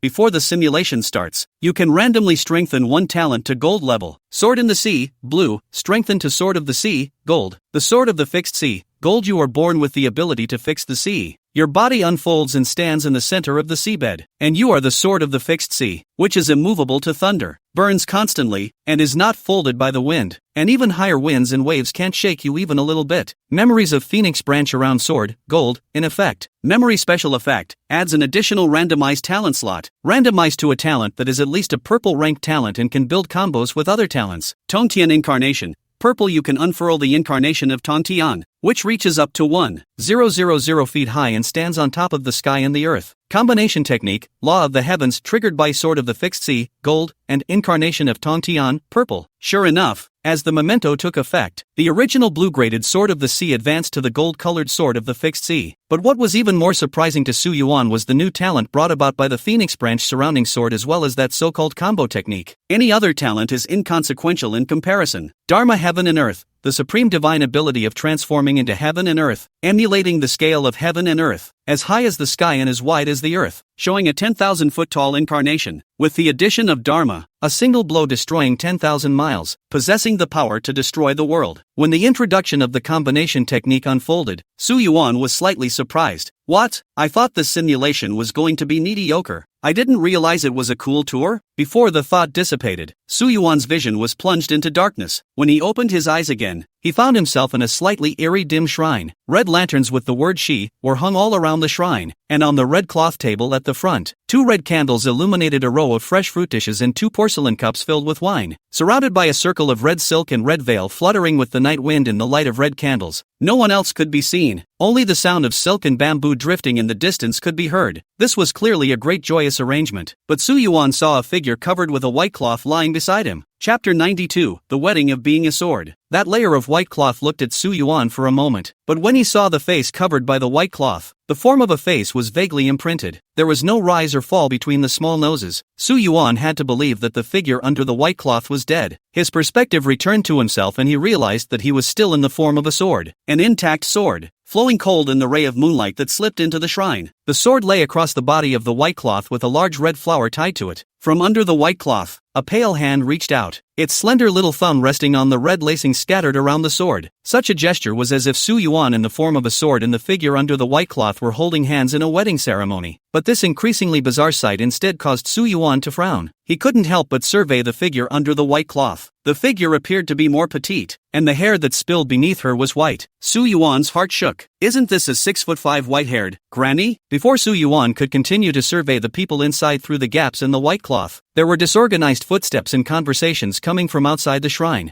The hour has passed. The wedding is complete. Please bury the bride and groom. As a group of people poured in, all of them dressed in festive attire, they carried in a coffin. They circled around Su Yuan and the figure draped in white cloth, sprinkling round paper, either white or yellow, from the sky, and blowing and singing beside them, not missing a single one. For a moment it was impossible to tell whether it was white or red. When everything was in place, with the one standing at the front shouted, "Into the coffin!" A group of people brought the figure draped in white cloth into the coffin. When the figure was sent into the coffin, the white cloth was lifted. In the sky fluttering round paper, lifted the white cloth. Su Yuan glanced to the coffin. Oblique glimpses of the edge of the coffin wall leaked out of the half of the pale, but as bright as the full moon melon face. Quite a few points of elegance and quiet beauty, like a large family deep daughter to be married, but some tender. The age of the look is not big. Eyes closed tightly, long eyelashes motionless, as if time stood still sculpture. A desolate beauty. There was nothing wrong with that gray hair. No, it's clearly a 6 feet 5 inches crane hair in a child's face. Before Su Yuan's thoughts flashed by, in the next instant, Su Yuan himself was lifted up from both ends. Several question marks flashed through Su Yuan's mind. Only the hands of the young girl in that coffin were placed in front of her body by 2 women, and as Su Yuan's sword body was placed into the young girl's body, the long handle was stuck right in the middle of a gap that had just grown somewhat, and those hands of the young girl were crossed over Su Yuan's body, right in the middle of the hilt and the body of the sword. The maiden in the coffin closed her eyes tightly and did not move. Her hands were neatly resting on the sword. A ray of moonlight fell, looking quiet and beautiful, but as the coffin lid fell, it slowly blocked out the moonlight. Everything in the coffin was plunged into darkness. Su Yuan just doesn't feel good anymore. He was able to move his sword this time. If he was just sealed in the coffin, wouldn't he never get out? It would be another monkey's age before it might happen to be brought out to the light of day by a group of grave robbers. Su Yuan originally wanted to ignore these people in front of him and directly fly out from the edge of the coffin lid that still had a slit in it. But suddenly, One of the knuckles of the young girl's small hand that was resting on him moved inexplicably, then returned to dead silence. Such a moment drew Su Yuan's attention over, but when Su Yuan looked at the tender melon face in the darkness, he could not detect a trace of breath that could prove the vitality of the young girl. This delay caused the lid to be closed, and the sound of coffin nails being driven into the corners was heard all around. Su Yuan fell silent again in the darkness. Since it's already happened, we might as well stay at ease. Anyway, it's just a matter of waving his fingers for a few decades or 100 years, and he's already experienced this once, so he's not in a hurry. It was only this simulation that Su Yuan vaguely felt something strange. He always had a sense of immediacy that he wasn't in the simulation. The feeling was like being in the clouds, with no tangible earth on your feet, drifting away. But Su Yuan couldn't rationalize why for a moment. Su Yuan in the coffin could feel the turbulence of the coffin being lifted, and as it was lifted, the coffin began to sway slightly. The sound of blowing and singing outside could be heard clearly even through the coffin. It was the first time for Su Yuan to experience being placed in a coffin for burial. However, it's true that since the simulation, I've experienced I don't know how many firsts, but Su Yuan realized that there didn't seem to be any crying outside the coffin, only a peaceful laughter, as if this was really a big happy event. The wobbly journey went on for an unknown distance, and when the sounds of blowing and singing stopped, so did the wobbly coffin. With a dull thud on the ground, the sound of moving earth rang out around them, and a flurry of dirt hit the coffin. It was nearly a quarter of an hour before the sound of the dirt hitting the coffin diminished, leaving only the sound of the dirt burying itself, but that too soon came to a halt. Looks like the soil is buried shallow, Su Yuan secretly thought. There were a few more closing voices outside, footsteps mingling with conversation. At this time the sound coming in from outside became extremely distant, and it was as if there were two worlds outside and inside the coffin. After almost another hour, all sounds ceased, and the world around them was as quiet as a deserted and distant place. Su Yuan in the coffin still maintained his initial posture, being hitched in front of his body by the young girl. Those small, cold hands rested on the equally warmthless body of the sword. In the darkness, without a single ray of light, Su Yuan couldn't see the young girl's face. He tried to move, but the hilt of the sword stuck just right, and there was no extra distance at all in the gap. Su Yuan felt it was a bit rude to move around, and it was not good to touch either side, so the rain was just fine. Inwardly, he finished apologizing. Standing up, Su Yuan got rid of the maiden's hands on him and slouched against the coffin, half-standing. In a half-standing position, Su Yuan tried to raise the coffin lid with the hilt of his sword, but out of Su Yuan's expectation, Su Yuan realized that his strength couldn't even top the coffin lid. This caused Su Yuan to be somewhat disbelieving. Even though he was only a sword, his strength couldn't be only so small that he couldn't even top the coffin lid. Even during the first simulation, being a sword, he was able to cleave through mountains and rocks easily, but after trying countless times in a row, Su Yuan realized that he really couldn't top it. It was as if he was really a mediocre sword nowadays. The unbelieving Su Yuan wanted to unfold his own talent, the Tong Tian incarnation. But even if Su Yuan searched for that hint of feeling, how he could not find it. The body was empty, as if there was nothing. Heavenly incarnations don't work. Then, what about the Dharma heavenly incarnation? Su Yuan tried for a long time. The end result is the same. The bizarre sight caused Su Yuan's heart to cool slightly. This time the simulation was rife with wrongness everywhere. Not, you've really come across something unclean. Su Yuan stopped and quietly listened to the coffin, and there was no sound. Often at times like this, the fear is not of having something, but of not having it. Chapter 93, Don't Call Me Husband. Like the devil is even more terrible. That can be killed. Su Yuan calmly and secretly observed for a long time and did not find anything strange. It's just that this weirdness makes Su Yuan feel that he can't continue to stay in the coffin. Since you can't rely purely on strength to open the lid of the coffin and the dirt on top, you can only use dexterity. Su Yuan searched for the gap between the lid and the coffin. Use yourself as a crowbar to pry it open a little bit. As long as he couldn't break it himself, Su Yuan believed that he would be able to pry it open one day. Nothing more than a matter of time. Su Yuan tried again and again, over and over again, trying to loosen the coffin boards and the dirt on them. Fortunately, the top layer of soil was loose, and the coffin nails were not solid and unbreakable. As Su Yuan tried again and again, I don't know how long later, the coffin boards had already been pried open by Su Yuan with fist-sized gaps, and from the layer of dirt outside the slit, a sliver of moonlight fell vaguely, a light that, like a slit, reflected inside the coffin. Seeing that the hope of getting out was imminent, Su Yuan continued to use all his strength to do so, but suddenly Su Yuan seemed to hear a slight breathing sound. At first Su Yuan thought he had heard wrong, stopped all movement and waited in silence, but after waiting for a long time, until the moonlight outside the gap turned into daylight, and daylight turned into moonlight, Su Yuan still had not heard a second similar sound. The statuesque maiden remained as she was. Su Yuan was even more determined to get out early. just as he was busy using himself as a crowbar to pry repeatedly. The same breath sounded from behind him, accompanied by the rattle of dirt sliding down the cracks and into the coffin. Su Yuan jerked to a stop and his breathing came to an abrupt halt. But the next moment, something crawled up from the dark coffin that was only reflected by a sliver of light. A rustling sound rang out, and a pale face appeared in front of Su Yuan's nearness, and the only sliver of light fell on that pale face just right. This pale face pressed up, only a very short distance from Su Yuan. When the light of the slit stopped, it reflected a pair of black and white eyes that were watery and filled with pure aura. Su Yuan met these eyes, and in this moment it was as if he felt that these eyes saw through everything, and everything about him was unreservedly exposed to the sight of these eyes. Those eyes filled with pure aura stared at the vaguely visible sword and suddenly bent slightly. "Husband," a voice with a light smile rang in Su Yuan's ears. If it wasn't for the fact that being a sword didn't have a breath, or else I'm afraid that Su Yuan would have already held his breath until he suffocated. It wasn't until he heard the voice that Su Yuan turned awake in a slight trance. The girl in front of me really wasn't dead. This, on the contrary, caused Su Yuan to breathe a sigh of relief. I'm not afraid of those who are dead or not dead, but I'm afraid of those who don't know if they're dead or not. You, still alive? Su Yuan's voice regained its calmness. Is husband scared? The girl's eyes curved, seemingly anticipating Su Yuan being scared. You, I am not your husband. Su Yuan wasn't used to this kind of address, and, for some reason, he heard a hint of something different in this cry of husband. But, aren't we already married? The girl became extremely frustrated and hung her head down. Marrying a sword, huh? Su Yuan had a million grooves he couldn't spit out. The girl reared her head, still staring at him quietly with a light smile. That's still a wedding, isn't it? Anyway, just don't call me husband, and don't discuss such topics in a coffin just yet, don't you think? Inexplicably weird? After saying that, Su Yuan continued to bury his head in the great task of leaving the coffin. He ignored the young girl and continued with his impromptu cameo as a crowbar. It was just that the girl's petite figure was kneeling on this side of the pried open gap at this time, greatly hindering Su Yuan's activities. Can you go ahead and lie down on the side? Even if it means continuing to play dead. The girl bristled at Su Yuan's words seemingly in disgust, but that expression was only momentary, and in the next instant, the girl immediately displayed a delicate smile. Okay, husband. I told you not to call me husband. No problem, husband. The girl turned and shrunk to the other corner of the coffin, watching Su Yuan act as a crowbar repeatedly exerting force on the coffin seams. Those eyes hidden in the darkness stared ghostly, wondering what they were thinking. Su Yuan had nearly succeeded. He had pried open the coffin nails of that half of the coffin, but the remaining step was difficult for Su Yuan. If Su Yuan had pried up the coffin boards, he wouldn't have been able to clear the dirt outside and clear a path. If Su Yuan once let go, the coffin board would be pressed down again by the soil. Su Yuan could only continue to keep trying, but every time the result is similar. Seeing Su Yuan persistently repeating the same action at least hundreds of times now, seemingly not giving up until he went out, the girl's voice suddenly rang out. Why do you want to get out? Inside. Not good? The girl asked, hugging her legs with only half of her face showing between them. Su Yuan froze. What's good inside? What's bad outside? Why don't you go out? And what if it's a harsher reality out there? Su Yuan's slightly spontaneous voice rang out. Then it's all the more reason to go out, because only by going out will it be possible to change that cruelty, and if you never face it, that cruel reality will always be a cruel reality. Speaking of this, I do not know what Su Yuan remembered. Voice slightly emotional. Even if there is only a line of life, that hint of a nebulous opportunity, but as long as you go to do this opportunity will exist, and if you keep avoiding it, there is no possibility of creating the future. And what I want is just that possible world. Su Yuan did not hear a response coming from the girl behind him. Just after the silence, a rustling of a dress was heard. The petite girl crawled to Su Yuan's nearness, and she quietly and silently helped Su Yuan to support that coffin board, so that the coffin board would not be pressed down again due to the loose soil. Her petite body that didn't look too big seemed to possess far more power than Su Yuan had imagined. Su Yuan was also stunned to see her offer to help, and then continued to busy himself with clearing the dirt near the coffin lid until he cleared a small hole that crept out diagonally. When Su Yuan finally left the coffin and saw the clear night outside, his mood was also much better. Behind also climbed out of a dress because of rubbing into the mud and slightly dirty girl. The girl's face in the moonlight illumination appears incomparably white, but also in the frosty moonlight exudes like jade bright color. Willow leaf-like good-looking eyebrows, slightly curved eyes of innocence, quite a pretty nose, moist thin lips, and not a large petite body through just the right amount of lovely. That head of white hair hanging down from behind from the waist, as white and wonderful as the color of the moon. If it was bundled with a nice hairstyle, I don't know what kind of beauty it would be. The young girl's face has the tenderness of a 14 or 15-year-old girl, but like a well-read lady with an elegant and tranquil temperament. She quietly stared at Su Yuan, with a meaning in her eyes that Su Yuan didn't know what it meant, but she suddenly turned to Su Yuan and smiled. That smile was just like a sea of white flowers in full bloom. Chapter 94, Just Call Me Nianli. After coming out of the buried coffin, Su Yuan asked the young girl where she was going. Home or? Instead, the young girl shook her head. I have no home. Su Yuan was stunned. Those who sent you to be buried are. An unnatural look flashed across the young girl's face for a split second, but then she resurfaced with a smile, her arched eyebrows staring at Su Yuan's sword. The raised lines of the center axis divided the sides of the sword evenly and flatly, and on one side of the smooth,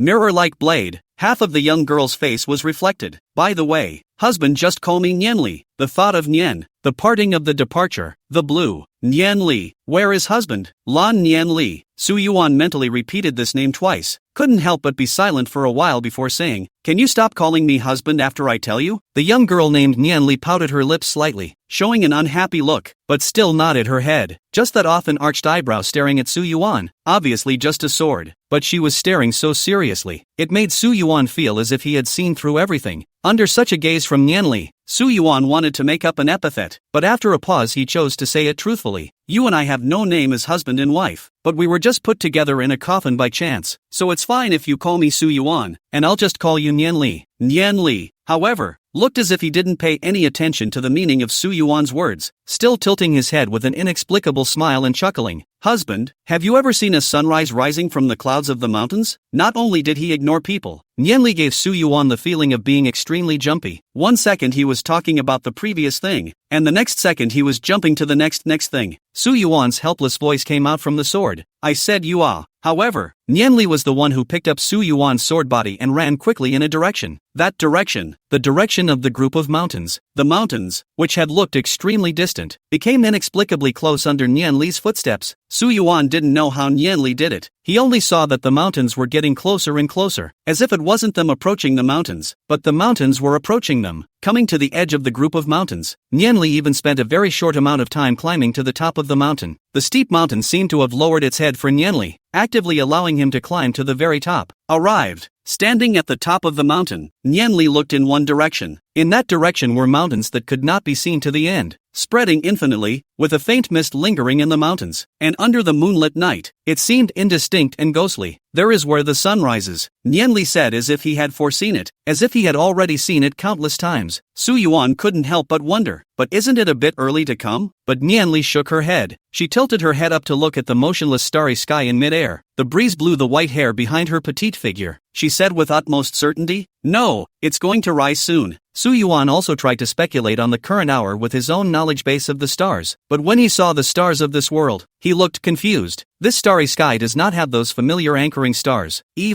I don't know if it was Su Yuan's illusion. Those stars didn't even twinkle, but with the large full moon hanging overhead, Su Yuan was able to judge that there was still a considerable period of time before sunrise. But just as Su Yuan thought so, as Nianli's words fell, a faint light began to emerge from the sky. Even the farthest line where the mountains meet the sky is beginning to whiten. The clear, cloudless sky overhead was slowly illuminated, and the clouds in the mountains went from ghostly to greenish white. A great sun slowly rose from the mountains. The big sun is as big as a giant. The mountains look incredibly small in front of it. The clouds between the mountains and the light of the big sun is illuminated into the color of orange and yellow, was awakened by the birds flying through the clouds, in the background of the big sun. From afar, like a row of black dots, the shocking scene caused Su Yuan to stop asking questions and thinking, and just looked at the scene in front of him. The sight of the great sun rising with the young girl's words gave Su Yuan the feeling as if heaven and earth were echoing this white-haired young girl who was hugging her. On top of the mountain, the only white-haired petite girl holding the sword, everything around them is empty and quiet, as if the whole world is only the two of them. Since then, Su Yuan seemed to be bound to this childish-looking white-haired girl. Nianli always liked to stick to him, calling him husband in every breath, but Su Yuan couldn't help but frown every time he heard it. Not that it's revolting, just, he could always feel a hint of a stretch. The young girl held Su Yuan, and didn't approach the crowded city, but just kept walking in one direction among the mountains and fields far away from the people. Where are you going? Su Yuan asked. The white-haired girl holding the sword arched her eyebrows and seemed extremely pleasant. I'm going to the border of the world. If I keep going in one direction,